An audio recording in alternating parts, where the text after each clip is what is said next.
부가가스 운반에 대한 내용이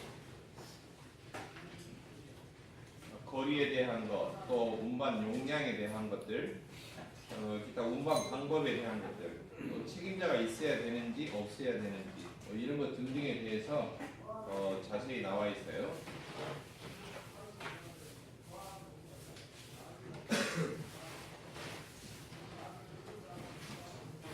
(564번) 보겠습니다. 부가가스 운반 기준으로 옳지 않는 것. 염소와 아세틸렌, 수소는 동일 차량에 적자에 운반하지 못한다. 이건 이제 뒤에서도 반복되어 나오니까 지식을 정리한다고 그랬죠. 5대 특정 부가가스는 산수, 암연 이렇게 있고요. 지금 여기에 염소와 뭐예요? 수소 이렇게 돼 있죠. 네. 그다음에 염소와 아세틸렌. 지금 여기 두 가지가 나와 있는데 염소와 암모니아도 있어요.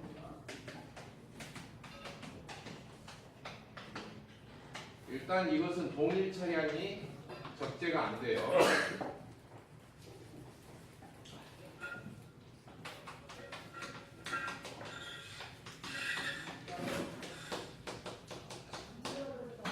동일 차량이 적재가 금지, 실지 못하도록 되어 있는데, 그러면 동일 차량을 적재하는, 금지하는 게 이것만 있느냐? 그건 아니에요. 이것만 있는 것은 아니에요. 예를 들면은 봅시다. 위험한 상황이 뭐냐면 폭발과 중독이 있는데, 폭발과 중독이 있는데요. 폭발은 여러 가지 원인이 있겠죠. 근데 가장 흔한 게 뭐냐? 연소가 급격하게 되어서 빠르게 되어서 정상적인 연소 속도를 넘어서 폭발로 이어지는 것이고, 폭발이 계속 빨라지면 뭐가 돼요? 폭병이 된다고 그랬죠? 폭발의 3요소는 어차피 연소에서 출발해요. 연소에서 출발하면은 세 가지 요소가 있어야겠죠. 가연성 가스, 그다음에 뭐예요? 산소 공급원. 산소 공급원이니까 산소만을 뜻한 게 아니고요. 여기에 이제 일반적인 위험물이나 기타 에너지 관리, 즉 보일러같이 연소를 위주로 하는 데서는 산소 공급원 또는 공기 이렇게 쉽게 이렇게 분류를 합니다. 그런데 화학적으로 말하면은 가연성 가스가 타기 위한 산화되기 위한 물질이에요. 그러니까 산화성 물질이죠. 산화력이 강한 물질. 가스 같으면 이게 뭘로 내냐면은 연소를 돕는 저연성 가스, 저연성 물질이라고 볼 수가 있어요. 굳이 산소뿐만이 아니고 연소를 돕는 저연성 가스. 그리고 세 번째가 점화원이에요. 그러니까 일단 이 두 가지가 혼합되어 있다라고 그러면은 위험한 상황이 되는 거죠. 점화원이 있다든지 여러 가지 뭐 스파크가 튄다든지 또는 햇빛이 비쳐서 촉매에 가른다든지 진짜 누가 옆에서 화기로 불을 던졌다든지 이러면은 폭발로 이어지는 거죠. 네. 그리고 이 가스들이 흩어지면은 더 위험하죠. 흩어지면 어떻게 되면 더 위험해요? 체류가 되면 더 위험하다. 체류가 되면은 꼭 폭발 사고는 흩어지는 데서 확산이 되는 것이 아니라 체류에서 그 장소가 위험 장소로 될 때 위험한 거죠. 위험 장소 개념 배웠죠? 위험 장소라고 해서 가연성 가스가 누설 또는 체류가 돼서 항상 폭발 범위 내에 24시간 항상 그 농도하에 노출이 되어 있는 거. 그러면 영종 장소. 그 다음에 어떤 누설이나 이럴 때 무조건 누설이 됐다 그러면은 폭발 범위 내로 존재할 수 있는 그런 분위기가 되는 거. 그러면 일종 장소. 그 다음에 누설이나 이런 게 아니고 뭐예요? 작업하는 도중에 정상적인 누설이 아니고 사고가 터졌을 때, 어떤 파괴가 됐다든지 오동작이 됐을 때, 이럴 때 노출되어서 폭발 범위 내 속할 장소가 되는 거. 그게 뭐예요? 2종이죠. 근데 지금 차량에 싣고 한다는 차량 적재 함이 이렇게 함이 높이가 있기 때문에 거기에 체류할 수 있는 가능성이 있는 거예요. 요 세 개는 가연성 아닙니까? 그렇죠?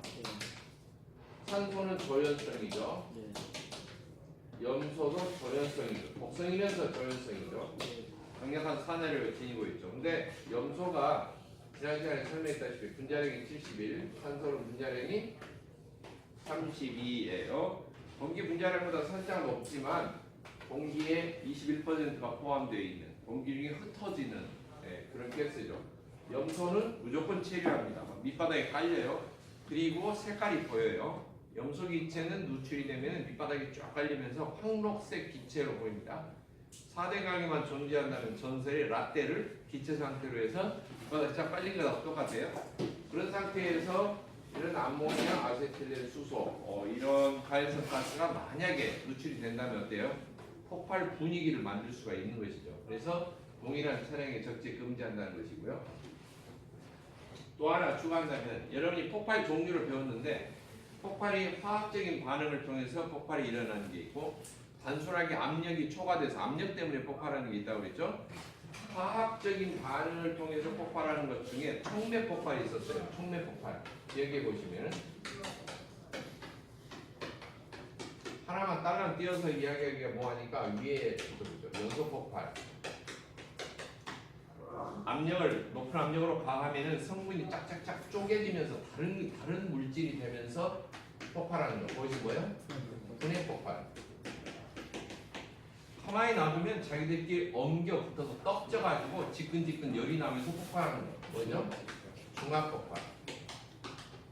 이 두 가지 분해 폭발, 중합 폭발 많이 일으키는 것들, 산화이틸렌, 또 시아나수소 이런 것들 특별히 충전 기준이 있다고 했죠. 그 다음에 또 뭐가 있어요?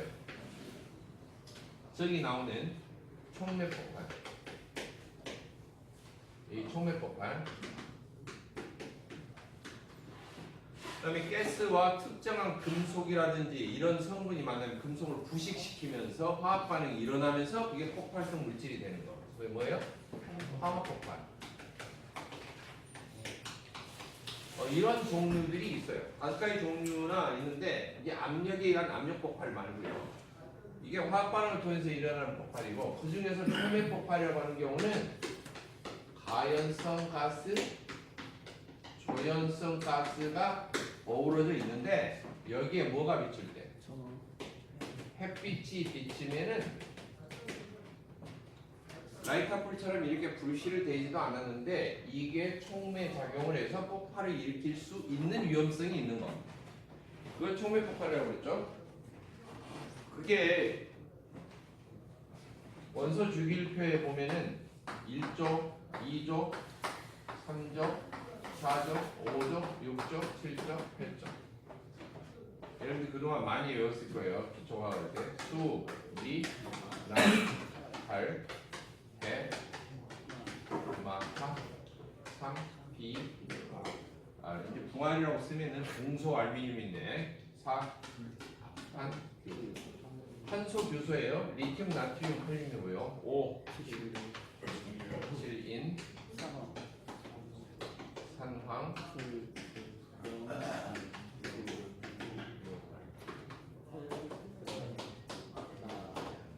헬레아크세라가 있는데요.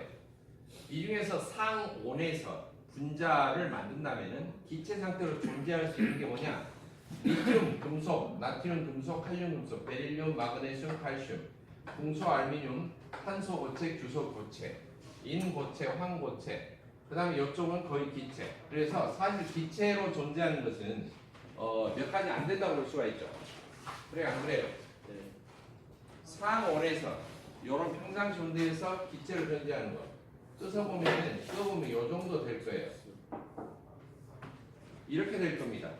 그래서 나머지 원소 주기율표는 다른 데서 활용하겠죠. 이런 데는 이런 원소들이 상온에서 분자를 이루고 있을 때는 위험하냐 위험하지 않느냐, 즉 연소가 되느냐 안 되느냐를 따지는 것은 위험물 관리법에서 다룹니다. 고압가스법에서는 이런 기체가 중요한 거죠. 수소와 이런 것들. 그래서 화학 반응은 몇 쪽과 몇 쪽이 가장 격렬하게 일어나요? 1쪽과 7쪽 만나서 최외곽전자 8개를 이루면서 보호의 파루살에 만족하는, 그러면서 분자가 되죠. 그러니까 수소와 불소, 수소와 염소, 수소가 뭐예요? 브롬. 이런 종류는 햇빛에 의해서 뭐예요? 촉매 폭발을 일으킵니다. 그래서 동일한 차량의 적재 금지에서 만약에 누출이 됐을 때는 그만큼 위험하다는 거죠. 무슨 말인지 알겠죠? 네. 이해하셨어요? 지금 여기에서 등장하는 게 뭡니다. 염소와 수소. 염소와 수소. 7쪽과 1쪽이죠. 그 다음에 공업용 중에서도 가장 강력한 폭발 범위를 지닌 뭐예요? 아세틸렌. 근데 아모니아 왜 들어갔느냐? 지금 5대 특정 고압가스예요. 가장 많이 등장하는, 가장 중요한. 그리고 이제 나머지 특정 고압가스 보면은 산소, 암염, 천, 모, 디, 알 이렇게 돼 있죠. 천연가스, 모노실란, 비실란, 알진 가스 이런 거 등등 있는데 에코알진 종류가 있는데 자주 많이 등장하는 것 중에서 먼저 이런 거죠. 그래서 지금 나중에 보면은 불소하고 수소도 적재 금지예요. 알았죠? 불소하고 수소 동일한 장소에 또 저장 못해요. 완전히 분리해야죠. 노출이 되면은 햇빛에 의해서 차에다 만약에 싣고 간다는 이럴 때 노출된 장소에서 어때요? 혼합된 기체가 되면은 폭발 우려가 있다. 이해하셨나요? 염소도 마찬가지고요. 염소, 수소도 마찬가지고요. 브롬, 수소도 마찬가지고요. 자, 그 다음에 가연성 가스, 나머지 가연성하고 조연성은 그러면 아예 원천적으로 싣지 않아야 되느냐? 그건 아니에요. 가연성 가스하고 조연성 가스를 싣고 갈 수는 있는데 용기 충전구 밸브와 서로 마주보고 하면 안 돼요. 만약 노출이 되면 중간에 돼요. 이게 고압으로 충전된 상태이기 때문에 노출되면 고압으로 분출되겠죠. 분출되면 어디서 만나요? 가운데서 만나요. 가운데서 혼합 기체가 되겠죠. 위험한 상황이 되니까 밸브를 어때요? 충전구를 서로 마주보지 않도록 해야 된다는 거예요. 예? 중간에 겹치는 선이 이렇게 바깥쪽으로 해야 된다는 소리 아니에요? 그렇죠? 바깥쪽으로 서로 혼합이 되지 않는 분위기로. 네, 그리고 반드시 용기는 세워서 뉘어서 세워서. 그 다음에 자유롭게 아니면 묶어서. 그 다음에 싣고 갈 때도 충전된 용기와 빈 용기, 장가스 용기는 또 따로 구분해야 돼요. 그러니까 적재함이 있다라고 한다면은 이렇게 따로따로 구분하는 거죠. 뭐예요? 이쪽 가연성, 이쪽 뭐예요? 조연성 이렇게 구분하는 것이고요. 그 다음에 또 잘라서 뭐예요? 충전 용기와 뭐예요? 장가스 용기 이렇게 구분해야 되는 거예요. 이해하셨나요? 그리고 차량에는 이 적재된 가스 통을 내릴 때는 가스 용기를 내릴 때는 반드시 리프트를 이용해야 돼요. 옛날에는 그게 의무화가 안 돼서 옛날 이야기예요. 막 위에서 퉁퉁 밑에 또 던졌어요. 막 받고 막 텅텅텅 이렇게 소리가 나고 그랬는데 옆에서 볼 때 이렇게 보면은 막 가슴이 조마조마해요. 저 터지지 않을까? 물론 밑으로 하면 그런 충격으로는 안 터지겠지만 이렇게 하다가 전도, 전락 밑에서 떨어진다. 전도 넘어진다. 전락은 뭐예요? 굴러서 떨어진다. 용기가 떨어질 때 잘못 떨어지면 맨땅에 헤딩한다고 밸브부터 떨어질 수가 있잖아요. 그죠? 그러면은 밸브 어때요? 충격 때문에 띵 하고 떨어지면은 그 부분이 이제 파손되면 이제 고압가스 분출되면서 날아다니는 흉기가 되죠. 어마어마하게. 주변에 있는 초토화 됩니다. 그게 가스가 다 빠질 때까지 널러다니니까. 그래서 프로텍터와 캡을 어때요? 넘어짐으로 인해서 밸브가 파손되는 걸 방지해서 프로텍터와 캡이 부착된 상태로 용기를 운반해야 됩니다. 반드시 차량이 운반하는 용기는 전부 다 뭐가 부착되어 있어야 한다고? 프로텍터와 캡이 부착이 되어 있어야 돼요. 자, 이렇게 구분하는 거 원칙이고요. 그 다음에 용기는 어떻게? 프로텍터와 뭐가 부착되어야 된다고? 캡 부착되어야 되고요. 그 다음에 어떻게? 세워서 해야 되고요. 또 묶어서 해야 되고요. 반드시 양중기 또는 리프트를 이용해야 돼요. 들어내리는 거 알겠죠? 동력으로 들어내리는 것을 이용합니다. 수평을 해가지고 가스 아마 내릴 때 보시면 알 거예요. 차 딱 이렇게 해서 이렇게 내려오고 알겠죠? 그럼 리프트를 이용해야 돼요. 자, 보겠습니다. 4번 읽어볼게요. 염소와 아세틸렌, 수소는 동일 차량에 적자에 운반하지 못한다. 나번 아세틸렌과 산소는 동일 차량에 적자에 운반하지 못한다. 아니죠. 지금 명시된 거 1쪽과 7쪽 가지고 주로 따졌다고요. 무슨 말인지 알겠죠? 네. 1쪽과 7쪽 가지고 주로 따졌는데 산소와 아세틸렌은 운반이 돼요. 가연성하고 조연성인데 운반이 됩니다. 되는데 용기 밸브는 어때야 돼요? 용기 밸브 마주보지 않도록 해야 돼요. 이 충격부가 3번 독성 가스 중 가연성 가스와 조연성 가스는 동일 차량이 적재 운반을 받는다. 4번 충전 용기와 휘발유는 위험물이에요. 인화성이 있는 위험물. 예전에는 소방법에 연관이 되어 있는 물질, 지금은 위험물관리법에서 분류하고 있습니다. 화재 위험이 큰 물질 가운데 대통령령으로서 정한 물품인데 고체와 액체로 된 거, 상원에서 고체와 액체로 된 물질들을 위험물로 지정을 했어요. 법이 달라요. 보합가스법이 아닙니다. 이처럼 다른 법에 적용을 받는 물질과 보합가스법에 적용을 받는 물질은 같은 차량에 실지 못하도록 되어 있어요. 가스는 가스만 실으라는 거죠. 그래서 다 맞는 말이고 2번이 틀린 말이죠. 운반하지 못한다라고 단서를 달았기 때문에 발설가스 산소는 동일 차량의 적재에서 운반할 때는 용기 밸브가 서로 마주보지 않도록 적재한다. 이렇게 되어 있어요. 565번 고압가스 충전 용기를 차량의 적재에서 운반할 때 기준으로 설명하고 옳은 것 고르시오. 1번 염소와 아세틸렌 충전 용기는 동일 차량의 적재에서 운반이 가능하다. 틀렸죠? 염소와 아세틸렌, 염소, 수소, 염소 아모니 안 되죠? 같은 차량에 운반이 안 됩니다. 4번 염소와 수소 충전 용기는 동일 차량의 적재에서 운반이 가능하다. 또 역시 틀린 말이고요. 3번 독성가스가 아닌 302바미터 압축 가연성 가스를 차량의 적재에서 운반할 때는 운반 책임자를 동승시켜야 된다.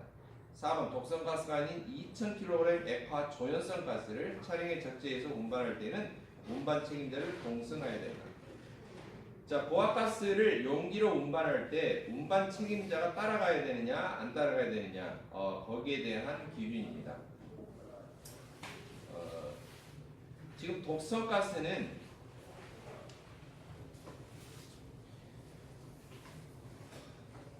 여러분 해설표에 보면은 독성가스가 표가 나눠져 있죠.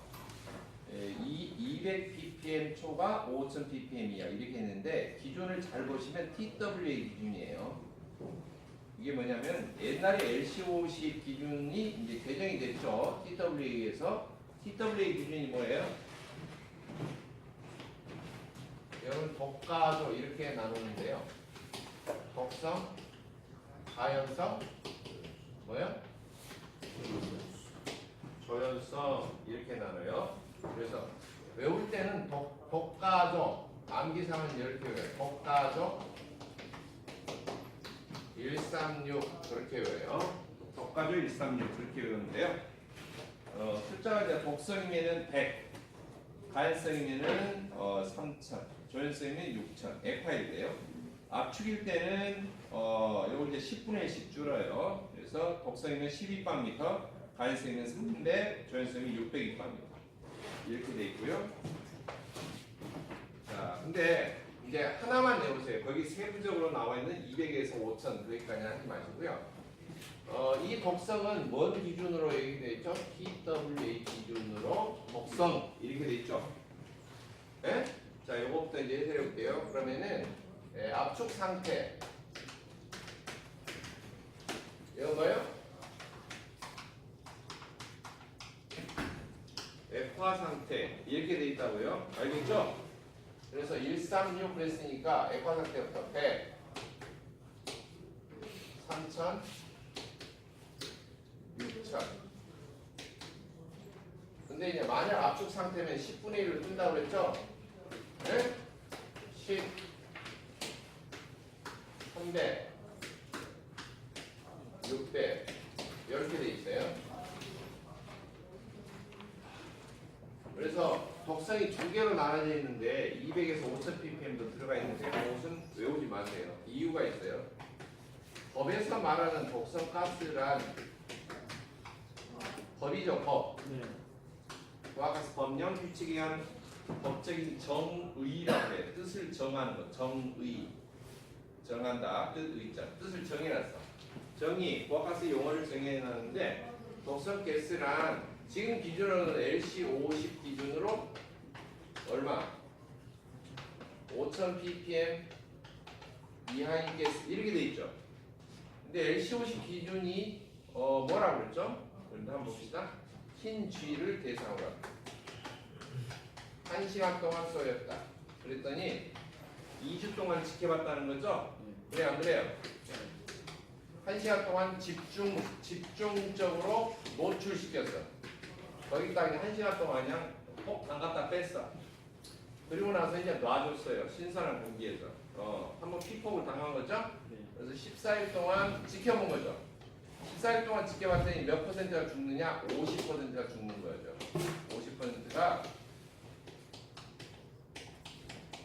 죽는 농도에 그게 5000 ppm 이하일 때. 이게 무슨 말이냐? 5000 ppm도 안 됐는데 이 정도 적게 노출이 됐는데도 죽었다는 거죠. 그러니까 ppm 숫자가 적을수록 독성이 강한 거죠. 조금 노출됐는데 죽은 거죠. 그 다음에 예전 기준으로 보면은 이제 두 가지가 주로 많이 쓰이는데 여러 가지 기준이 있어요. 독성가스를 균형하는 것은 TWA 기준이라고 하는 게 있죠. TLV TWA 기준입니다. 정확히 하면 이 TWA 기준은 뭐냐면은 200 ppm 이하로 되어 있어요. 기준이. TWA는 건강한 성인 남자예요. 사람을 여자도 아니에요.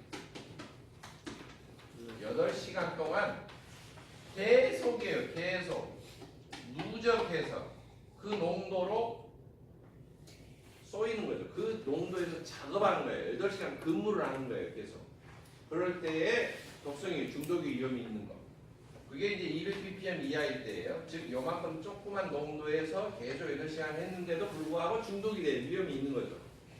그 기준으로 말하는 거예요. 알겠죠? 그러니까 지금 여기에서 말하는 TWA 기준에서 여기 나오는 독성가스란 이미 얼마라는 소리예요? TWA 기준으로 200ppm 이하라는 것이고요. 200ppm이 넘어가면 사실 독성가스에 아니에요? 독성가스에 포함되지 않아요. TWA 기준에서는 구분을 안 해요. 무슨 말인지 알겠죠? 과학적으로 이야기하면은 그다지 향기로운 가스는 아니고 독성이 있기는 한데 법에 접촉을 받는 독성가스는 아니라는 거예요. 이해하셨나요? 그래서 요걸 외우세요. 진짜 200ppm에 속하는 이 표를 외우시면 돼요. 독가조 136. 알겠죠? 독가조 136. 100, 3000, 2000, 10, 300, 600. 압축된 상태는 기체를 말하는 것이고 액화한 상태는 이제 액체를 싣고 갈 때를 말합니다.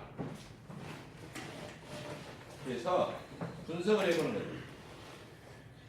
독성가스가 아닌 300 2파미터의 압축 갈성가스를 300이니까 300 2파미터니까 포함돼야 안 돼요. 자 봅시다. 독성가스가 아니에요. 그럼 가연성이 갖춰있었는데 독성가스가 아닌 가연성 가스를 압축 상태로 얼마?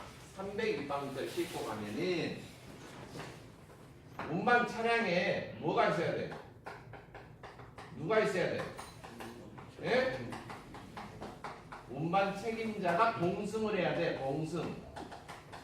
동승이 뭐예요?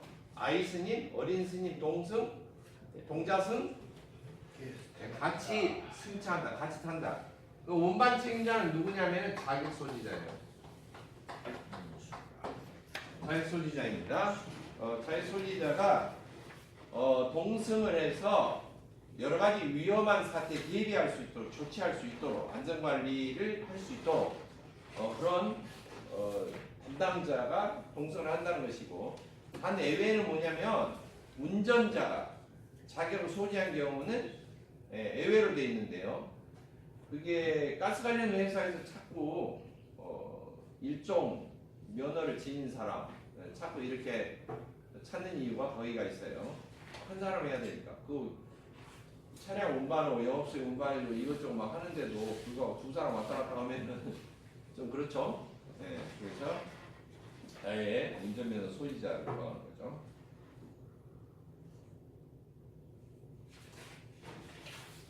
날씨가 추우니까 내일커피 됐네. 3번을 맞고요. 4번은 어디가 틀리는가 보죠. 독성가스가 아닌 액화 조연성 가스를 차량에 운반할 때는 운반 책임자를 동승시켜야 한다. 조연성 가스는 얼마죠? 얼마예요? 액화시킬 때는 얼마 이상이어야 돼? 6,000kg 이상일 때는 운반 책임자가 있어야 돼. 그런데 얼마라고 나왔어? 2,000kg으로 조연성이 나왔으니까 해당 사항은 없죠. 운반 책임자가 안 타도 되죠. 맞아요, 틀려요. 지금 565번은 맞는 거 골라라. 맞는 거. 알겠죠? 566번. 고압가스 운반 기준에 대한 안전 기준 틀린 거. 1번. 밸브 돌출 용기는 고정식 프로텍터나 캡을 부착해서 손상이 되는 걸 방지한다. 맞죠? 프로텍터나 캡 반드시 부착되어 있어야 된다고 그랬죠? 예. 4번. 운반할 때 넘어짐으로 인한 충격을 방지하기 위해서 와이어 로프 등으로 결속한다. 그렇죠. 묶어야 돼요. 와이어 로프 등 했기 때문에 튼튼한 밧줄, 결속력이 있는 밧줄 이런 걸로 묶어야 돼요. 용기를 묶어서 운반해야 돼요. 4번. 위험물 안전관리법이 정하는 위험물과 고압가스 충전 용기를 동일한 차량에 적재할 때는 1m 정도 이격시키면 떨어진 다음에 운반한다. 아, 너무 친절하게 나왔어. 아예 동일 차량에 적재해서는 안 됩니다. 1m 떨친 거 아니라 10m 떨쳐도 안 돼. 동일한 차량에는 절대 위험물하고 실으면 안 돼요. 4번. 독성가스 중 간성과 저연성 가스는 동일 차량 적재해서 운반하지 않는다. 독성가스 중에 간성과 저연성은 동일 차량에서 어떤다? 적재하지 운반하지 못한다. 그렇게 돼 있죠? 일반 간성하고 저연성은 서로 밸브가 마주보지 않도록 한다. 그렇게 되는데 그 중에서 독성가스인데 간성과 저연성이 섞어져 있을 때는 동일 차량에 적재하지 못한다. 아시겠죠? 대표적 이거 한번 보겠습니다. 이거 한번 보죠. 염소 독성이죠. 네. 아모니아 독성이죠. 네. 맞나요? 독성인데 염소는 독성이면서 조연성이죠. 네. 아모니아는 독성이면서 가연성이죠. 암CO28 그래서 같은 독성인데 조연성과 가연성은 동일한 차량에 적재하지 못한다. 아시겠죠?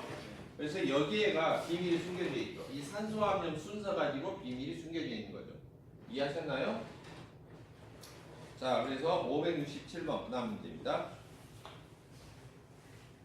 고압가스 운반 기준에 대한 설명이 틀린 거. 1번. 밸브가 돌출할 충전 용기는 프로텍터나 캡을 부착해서 밸브 손상 방지한다. 맞고요.